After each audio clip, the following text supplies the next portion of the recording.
A century ago, a series of horrific murders shook the very core of Victorian London. To this day, the case remains unsolved and the killer uncaught. All we know is his victims were brutally attacked in dark, narrow alleys, and the killer was never found. The gruesome details of these crimes are just as shocking as they are mysterious. So today, we're taking a deep dive into the infamous Jack the Ripper case. It all started back in 1888 when a woman was found dead in an East End London alley. Her throat had been slit and her body mutilated. The police suspected a crazed lover, but soon more bodies turned up, and a horrifying pattern emerged. 5 women, all sex workers, all brutally murdered in the same way.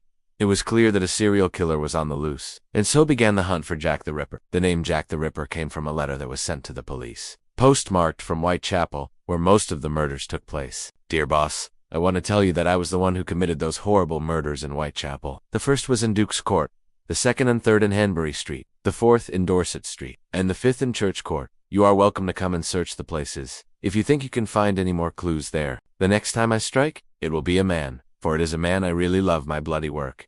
Jack the Ripper. Though the letter was never actually sent, it was printed in the newspaper and the public ate it up. Jack the Ripper became a household name, and the police were under immense pressure to catch him. But despite the public's fascination, the truth is the police knew very little about their prime suspect. Most of the victims were found in or around this area, which led the police to believe that this was where Jack lived and worked. But that was about their only lead. All we know is that he was likely a white male, possibly in his mid to late 20s. But why did he do it? Some believe that Jack the Ripper wasn't just a murderer, but a madman, a man who cut the throats of these women simply for kicks. Others believe that he was a wealthy aristocrat who enjoyed the finer things in life, like a good murder mystery novel, for example. And what better way to live out his fantasies than by becoming the monster in one of his favorite stories? But who was the real Jack the Ripper? Was he a monster, a madman, or just a man living his best life? We may never know the answer to that question, but one thing is for sure. The case of Jack the Ripper will continue to fascinate and terrify us for years to come.